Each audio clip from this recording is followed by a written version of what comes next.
Ads లేకుండా latest episodes చూడండి. దేవాంశ్ తెలీదు అని చెప్పినా పురావస్తు శాఖ వాళ్ళని అడిగితే తెలిసిపోతుంది.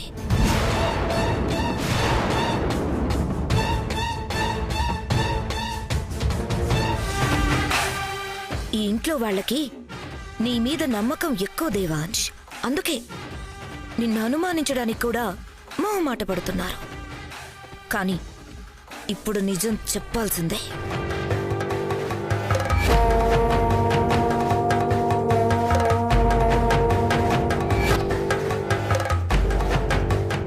ఎందుకంటే అది తరతరాలుగా వస్తున్న వారసత్వ సంపద. నువ్వొక్కడివే ఉంచుకోవడానికి కుదరదు. నీతో పాటు నా భర్తకు కూడా సమానంగా వాటా ఇవ్వాలి.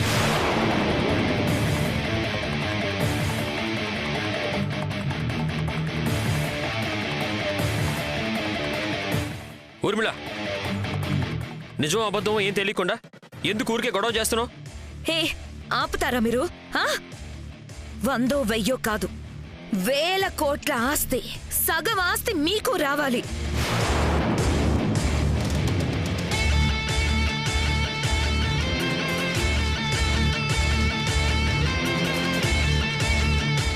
ఆలోచించకుండా ఇంకా మీ తమ్ముడు అమాయకుడని ఎలా మాట్లాడుతున్నారేంటి? కదలకుండా కుర్చీలో కూర్చున్నారు కదా, అలాగే నోరు కూడా మెదపకుండా కూర్చోండి.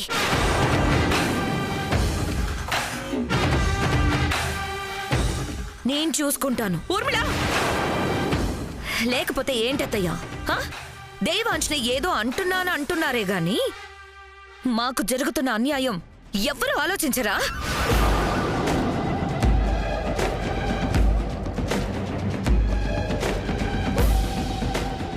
పైగా పురావస్తు శాఖలో ఏం చెప్పారో విన్నారు కదా? ఆ సంపదంతా తర్వాత తరానికే చెందుతుందట. అంటే వాళ్ళకి పుట్టబోయే బిడ్డకి. మరి మాకు జరుగుతున్న అన్యాయం సంగతేంటి?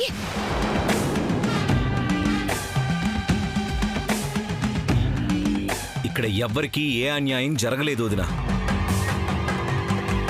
అన్యాయం చేశావ్ దేవాంశ్. ఎక్కడ నాకు సంపద ఇవ్వాల్సి వస్తుందోనని, ఏమీ దొరకలేదని ఒక ఖాళీ పెట్టి తీసుకొచ్చి నా చేతిలో పెట్టావు. అసలు సంపద తీసుకెళ్లి ఎక్కడో దాచేశావు. అందులో ఇప్పుడు మా వాటా నాకు కావాల్సిందే. వదినా, అక్కడేం లేదు. ఉంది దేవాంశ్, అబద్ధాలు చెప్పకు. ఊర్మిళ, వాడికి అబద్ధాలు చెప్పడం చేత కాదు. ఎవరి బిడ్డ వాళ్ళకి సత్యహరిశ్చంద్రుడే అత్తయ్యా.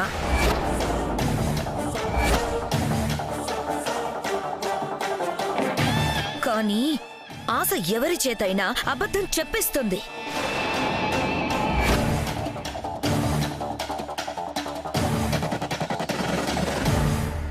అయినా మరీ అంత ఆశ పనికిరాదు దేవాంశ్. అన్ని కోట్ల సంపద కొంత మాకిస్తే ఏమైపోతుంది? నా సంగతి కూడా మర్చిపోవద్దు దేవాంశ్. నాకు కూడా హక్కుంది.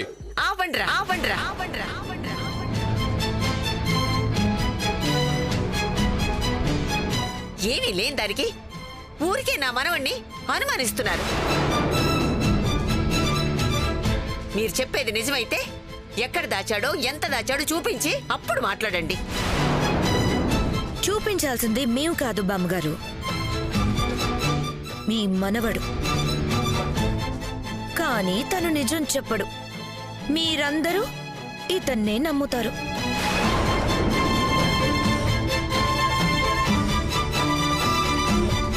ఆఖరిసారి అడుగుతున్నాను దేవాంశ్, చెప్తావా లేదా? వదినా, మళ్ళీ మళ్ళీ చెప్తున్నా, మీకెలాంటి అన్యాయం జరగదు. అర్థమైంది. నువ్వు చెప్పవు. ఈ ఇంట్లో మాకు ఏ హక్కు లేనప్పుడు, మా గురించి ఎవరు ఆలోచించినప్పుడు ఇక మేముండి ఏం లాభం? నేనుండనంటే ఉండను, అస్సలుండను. అమ్మా అమ్మా, ఎక్కడికి వెళ్తుందమ్మా? వదిలేయండి. ఎప్పుడు ఏదో ఒకటి గొడవ చేస్తుంది. దానికి అలవాటే. అదే ఊరుకుంటుందిలే, పట్టించుకోకండి.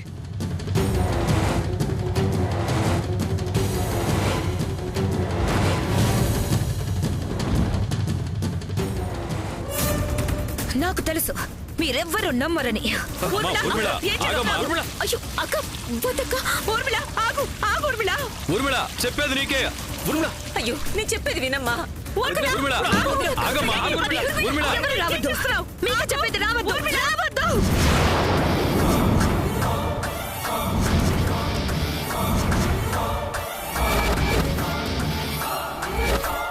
వద్దు, రావద్దు.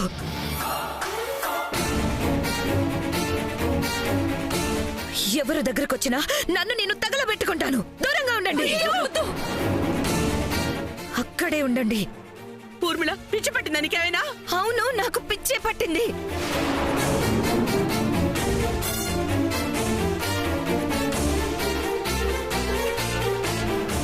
దేవాంశ్, ఇప్పటికైనా చెప్పు, లేదంటే తగలబెట్టుకుంటాను.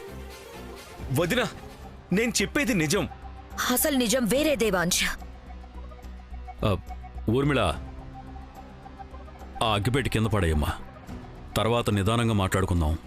తర్వాత మాట్లాడుకోవడానికి ఏం లేదు మావయ్య.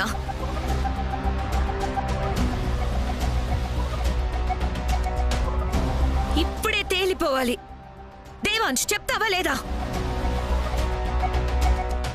అక్క, ఆయన ఇది వరకే చెప్పారు, అర్థం చేసుకోవేంటి? ఏయ్,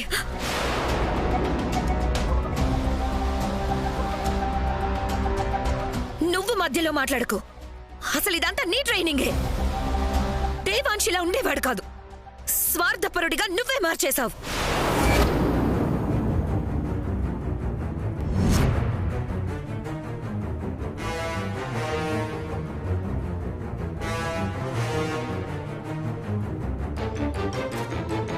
వదినా, వైదేహిని ఎందుకు అంటావు? అయితే నువ్వే చేస్తున్నావా? మరి చెప్పు. వదినా, చెప్తావా లేదా? ఊర్మిళ, ఆగమ్మా. చెప్పు. ఊర్మిళ. చెప్పు. ఆగు. నన్ను ఆపడం కాదు, దేవాంశ్ని ఒప్పించండి.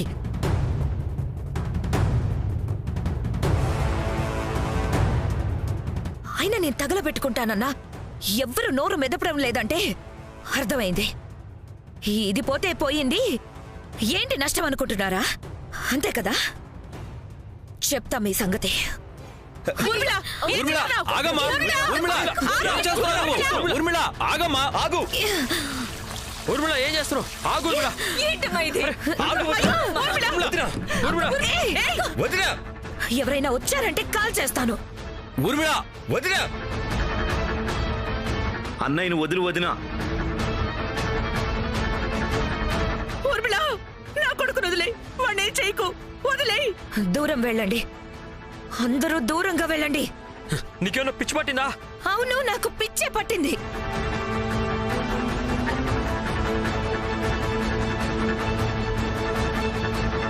వెనక్కెళ్తారా లేదా?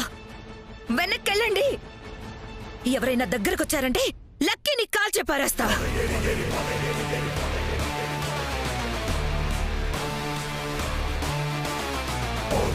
నా కోసం కాదు దేవాంశ్, మీ అన్నయ్య కోసం ఆలోచించు. నిజం చెప్పకపోతే నాతో పాటు మీ అన్నయ్యని కూడా మంటల్లో కాలి బూడిద చేసేస్తాను.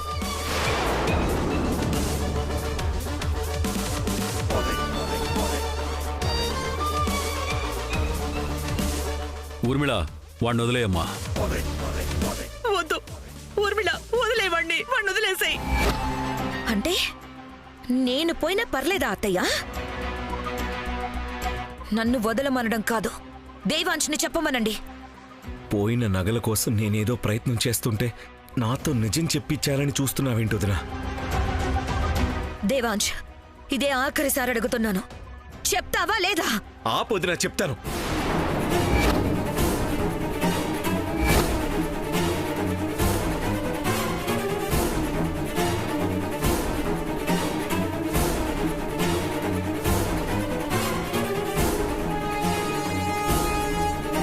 చెప్తాను.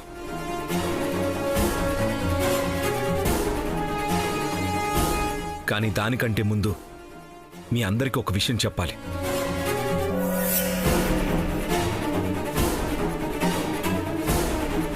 ఏ ఆభరణాలతో దేవుణ్ణి అలంకరిస్తే మన శాప విమోచనం నుంచి విముక్తులవుతామో ఆ నగలు మన దగ్గర లేవు. ఎవరో దొంగలించారు.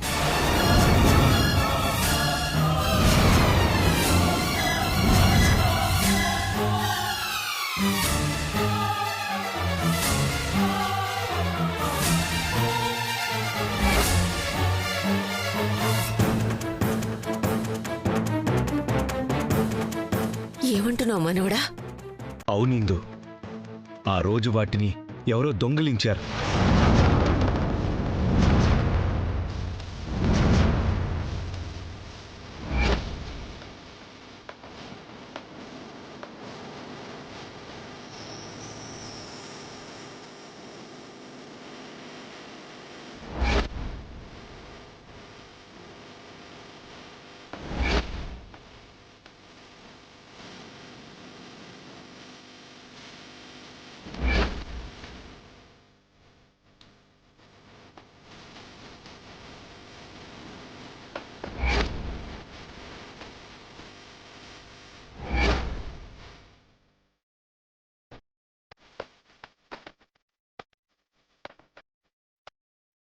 అది జరిగింది.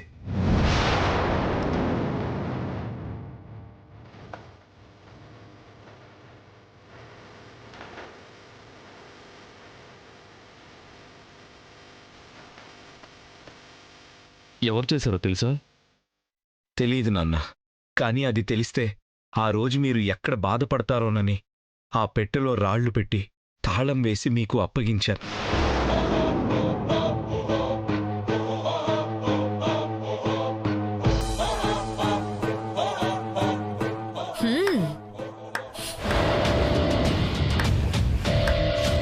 బాగుంది, కథ మాత్రం చాలా బాగుంది.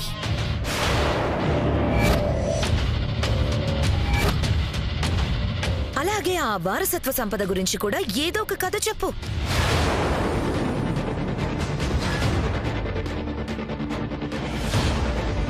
వదినా, నేను నిజమే చెప్తున్నాను వదినా. కథ చెప్పాల్సిన అవసరం లేదు వదినా.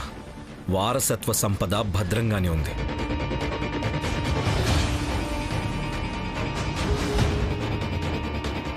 మరెందుకు బయటికి తీసుకురాలేదు? ఎందుకంటే దేవుడి ఆభరణాలని దేవుడి దగ్గరికి చేర్చకుండా మన సంపద బయటకు తెస్తే అరిష్టమని భద్రంగా అక్కడే ఉంచాను.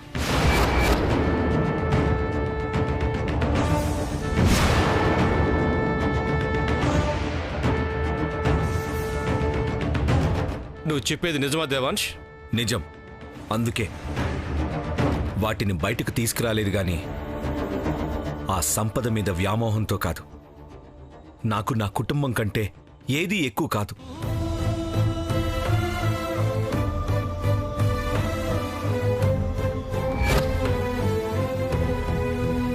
అయితే శాప విమోచనం జరగనట్టే కదా? లేదు నాన్న, జరుగుతుంది. ఎలాగైనా నేనే ఆభరణాలను సంపాదిస్తాను. శాప విమోచనం జరుగుతుంది.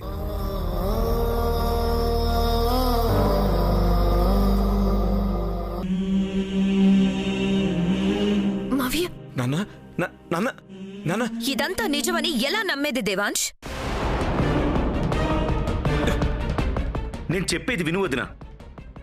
నిజం అనుకున్నా అబద్ధం అనుకున్నా చేయగలిగేది ఏం లేదు వదినా. ఆ తర్వాత నీ ఇష్టం.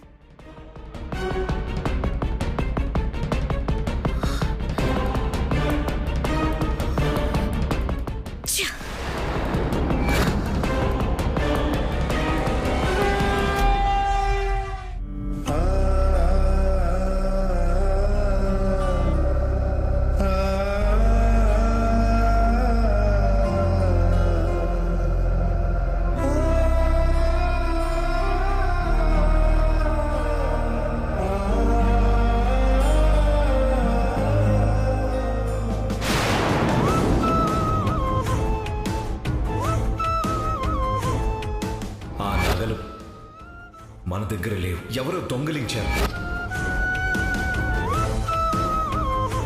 గాలి దంపతుల అలంకరణ జరిగే వరకు, నిత్య పూజలు జరిగే వరకు శాపం శాపంగానే ఉంటుంది. ఆపదలు పొంచి ఉంటాయి, మరణాలు కోచుకొని ఉంటాయి.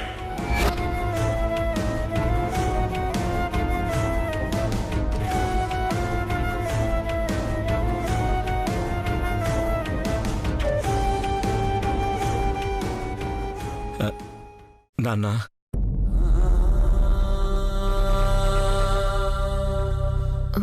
మావయ్య, నన్ను క్షమించండి నాన్న. ఈ విషయం మీకు ముందే చెప్పుండాల్సిందే. చెప్తే ఇదిగో ఇలా బాధపడతారని మీకు చెప్పలేదు. కానీ ఇదేది మేం కావాలని చేసింది కాదు మావయ్య.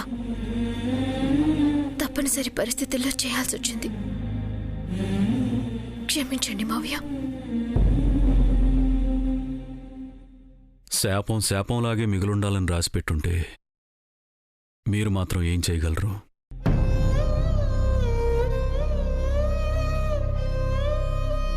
ఆ దోచుకుపోయేవాళ్లేదో మన వారసత్వ సంపదను మొత్తం దోచుకుపోయి దేవుడి ఆభరణాలను విడిచిపెట్టుంటే బావుండేది.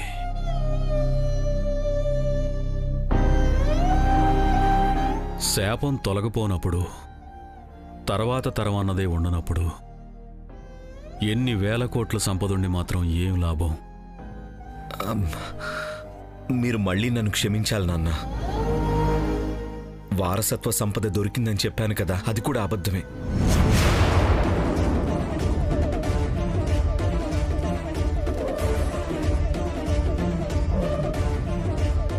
దేవాంశ్, అవును నాన్న, దేవుడి ఆభరణాలు దొంగల పాలయ్యాయి. వారసత్వ సంపద అంటూ ఆ తాళం చెవి ఉన్న చిన్న బాక్స్ తప్ప ఇంకేమీ దొరకలేదు.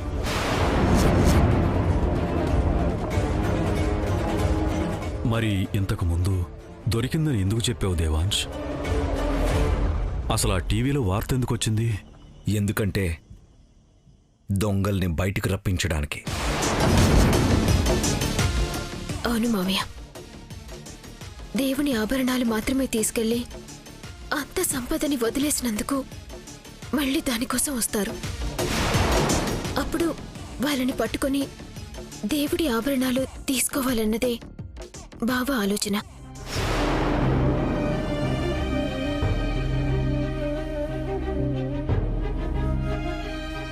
అసలు నేలమాలిగలో సంపద గురించి ఎవరికి తెలుసు? ఎవరు ఎంతకు తెగించారు? నాకు తెలిసి మనకి బాగా కావాల్సిన వాళ్ళు, మనతో క్లోజ్గా ఉండేవారు ఎవరో చేసిన పని నాన్న. మనకు తెలిసిన వాళ్ళల్లో ఇలాంటి పాడుబుద్ధి ఉన్నవాళ్ళు ఎవరుంటారు? ఎవరైనా కావచ్చు మావయ్య. ఇంటి దొంగని ఈశ్వరుడైనా పట్టలేడు అంటారు.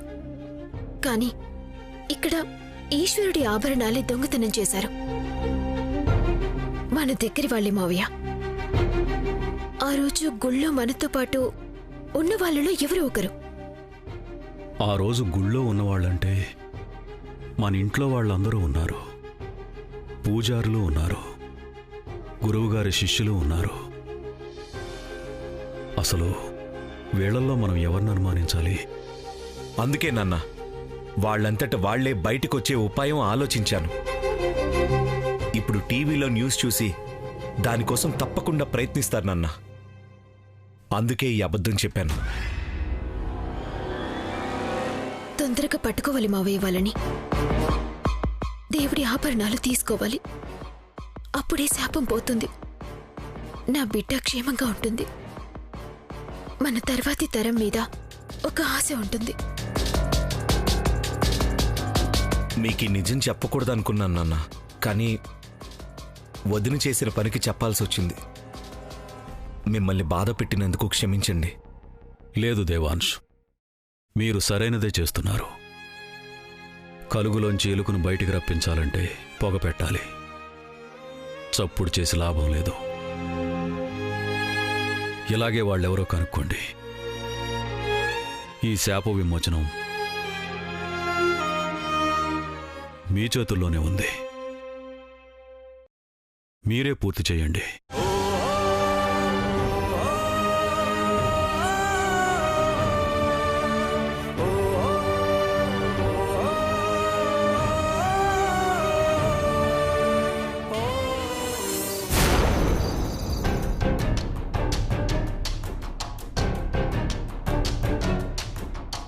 ఇప్పటిదాకా 1,000,000 మంది ఈ వీడియో చూశారు వైదేహి. నగలు ఎత్తుకెళ్ళని దొంగ కూడా చూసే ఉంటాడు. ఈ పాటికి ఫోన్ రావాలి వైదేహి. ఇంకా రాలేదేంటి? ఒకవేళ అక్కడ మనకి ఏ సంపద దొరకలేదు, మనం అబద్ధం చెప్పామని తెలిసిపోయిందేమో బావా. ఎలా తెలుస్తుంది? నాన్నకి తప్ప ఇంకెవ్వరికీ నిజం చెప్పలేదు. నాన్న ఎవరికీ చెప్పే అవకాశమూ లేదు. వాళ్ళకే తెలిసే అవకాశం ఉంది కదా బావా. మనతో పాటు వాళ్ళు నేలమాలిగలోకొచ్చారు. అక్కడ దేవుడి నగలు తప్ప సంపద ఏది లేదని వాళ్ళకి తెలిసుండొచ్చు కదా. అప్పుడు వాళ్ళు బయటపడకపోవచ్చు కదా. నీ అనుమానం నిజమే వైదేహి, కానీ ఆశకి హద్దు ఉండదు, ఆలోచించనివ్వదు.